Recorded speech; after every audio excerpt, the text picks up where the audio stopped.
Allie. Join me as I show you how to make this fun necklace featuring some links, which you can do with all kinds of links. I'm using some filigree ones here, but you get a nice twisted look. And we're also going to be using seed beads and using 2 needles to help make sure that they stay in the correct direction so that way we can get a twist. If you need any materials, go ahead and look below the video in the description. We'll put links there to get back to our site with a full listing there. Gather up your supplies and let's get started. So this necklace is very, very simple. It's almost a basic beading technique. I'm calling it bead weaving because I want to show you how you can kind of control the spiral.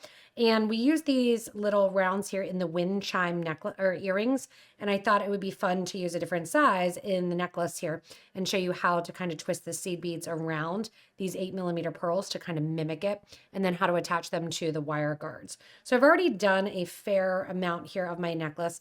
I have one more collection to do, or one more pass to make it the length that I want. I'm using 7 of my 8mm pearls between each one of my hollow twisted filigree here. It's kind of up to you. You're using a wire guard with each set that you do, some 15 seed beads. We have 8mm pearls and 8 seed beads. Here on the side, this is the same thing as if you would get started on your first one. We're going to be connecting them as we're working with them because we are going through and making a necklace. So the first thing I have is some size 8 crystal dragon thread and my thread burner here. I've burned off about 15 inches of thread, and I've put 1 needle on each. A 10 or an 11 will work for that. I'm going to take my wire guard or wire guardian and go up through the wire guard on one side here, back down through on the opposite side, and make sure that my needles match, taking that wire guard down to the middle of them. From here, I'm going to go through my link, whatever it may be. We have a lot of them in the different Athenacast kinds.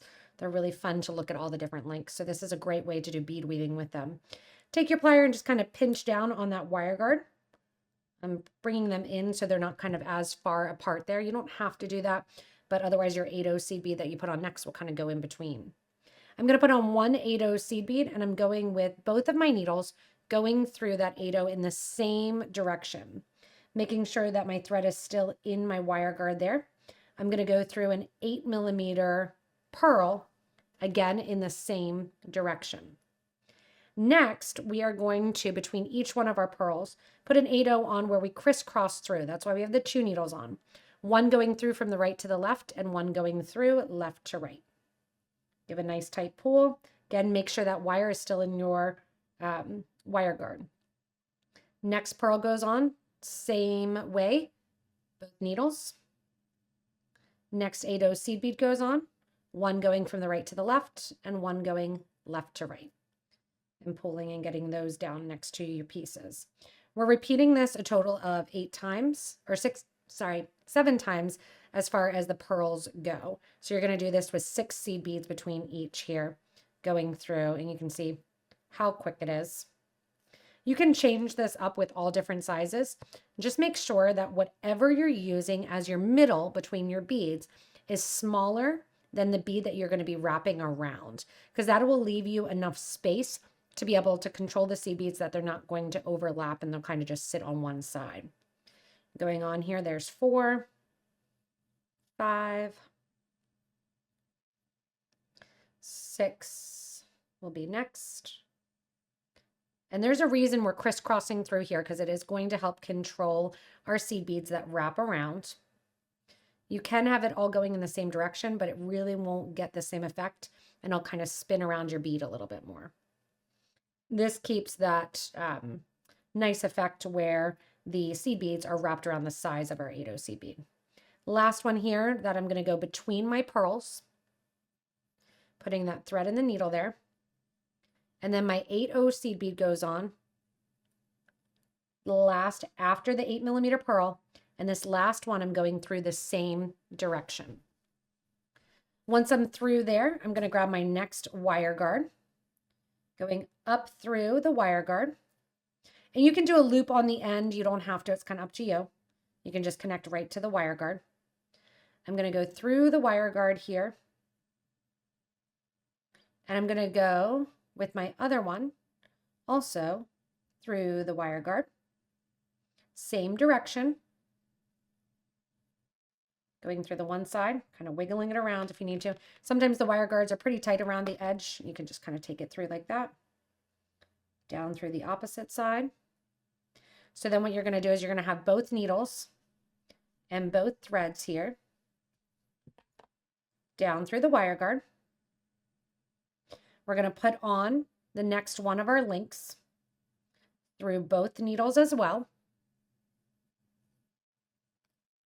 Let that fall into the wire guard and make sure it can move around the wire guard here, any link that you're doing. I'm going to pull it down closer to the project, but before I pull it really close, what I'm going to do again is pinch that closed a little bit.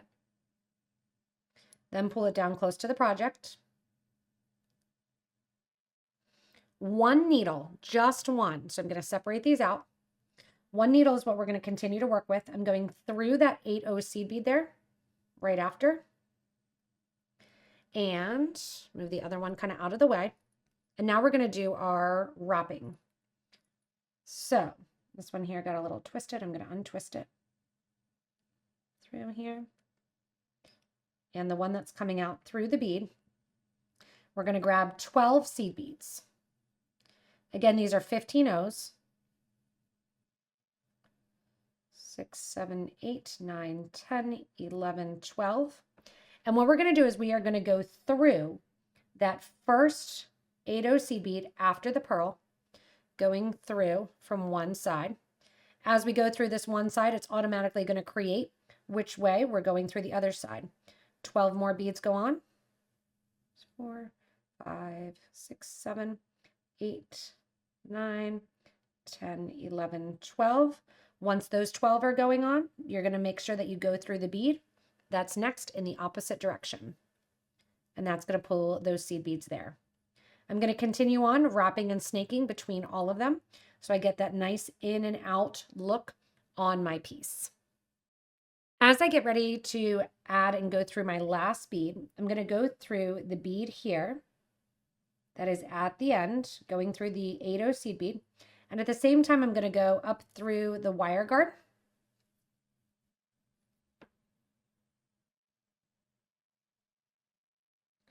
Wrapping around the wire guard then,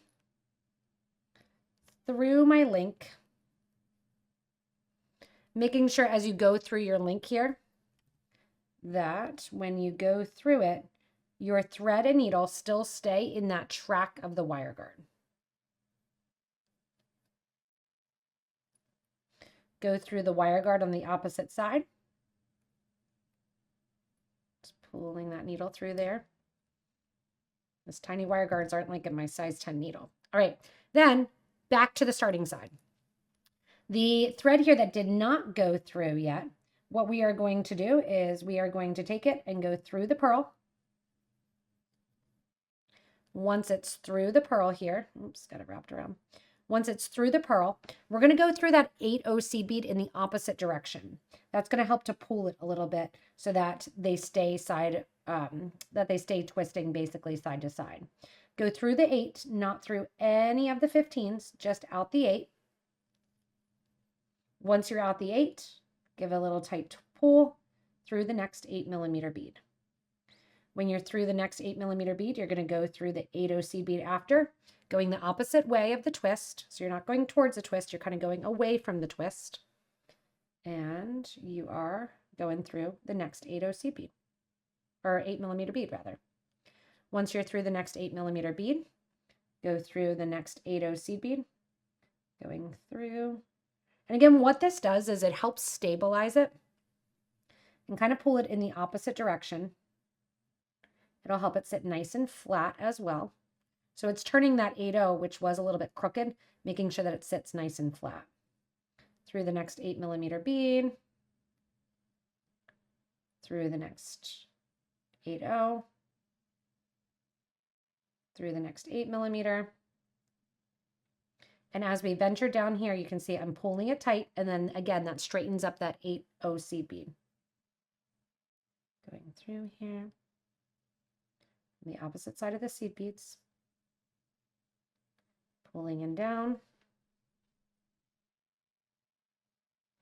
through the 8mm bead there, nice and tight, through in the opposite direction. Just going through the 8/0. Once you're through the 8/0 there and making sure, see how it wanted to kind of catch on seed beads, making sure you're not. Once you're down through the last 8/0 that's sitting in opposite direction, you're going to go through the 8mm pearl, through the 8/0 seed bead. Your thread and needle now match, and you're just going to tie them into a knot. Right over left, left over right. And because I'm just taking my needles off, because my thread is right there in between the wire guard, and because it's white and thread with silver wire guard, you're really not going to see it. Could have also used the silver thread for this. After I have my square knot right over left, left over right, I'm going to go in with my thread zapper, my thread burner, burn those thread edges off, leaving just about 1/8 of an inch or less, and going in and burning that down flat against the project, and you'll never even see it. Once you're done, you're just going to start your next section. Repeat, repeat, repeat. I have here an 18-inch necklace where I have 5 different sections of my seed beads of my 7 8mm beads. Here at the end, I've attached one of the twisted rings with a jump ring to the end of that spiral. Again, you can just do it right to the end of the pearl if you want to save these for something else. I like the continuation of the look here in the back. On the opposite side, I'm going to take another jump ring, open it up here, slide it through and on. Oh, this one's a little bit too thick, so this is a good lesson for you. There's multiple sizes of jump rings. If that one's a little bit too thick, what you want to do is get a smaller one, like I did on the opposite side. Attach to that. Make sure when you attach it that it's nice and closed. Taking it past where you think it's going to be closed, and you'll almost hear a little snip or a little click. Go in there, open up the jump ring, put on your figure 8 clasp. You can even put beads down kind of hanging if you want to. Close up that jump ring, and there you have it. Nice, simple, fun necklace that's really, really attractive, grabs that silver look, and you could continue this the whole way of the necklace. It also shows you how to work with links. So if you have a lot of links, which we do in the Athenacast, a lot of gold, a lot of silver, some with kind of a really Grecian style, you can easily attach right to them with a wire guard and have your look of your bracelet, necklace, earrings, even if you want to hang it, done simply and easily. Thanks so much for joining me in creating this fun necklace. You can also wear the clasp to the side if you want to. You can do all different ways, put a beautiful clasp, garden clasp on there, and really use a lot of different styles of links. This gives you that technique. Remember, if you do want to check out the links that we have, you can look below the video in the description to get back to our website. Additionally, I can't wait to see your pictures in our Facebook group for beading and jewelry making. Thanks so much for watching, everyone, and stay tuned for more inspirational designs.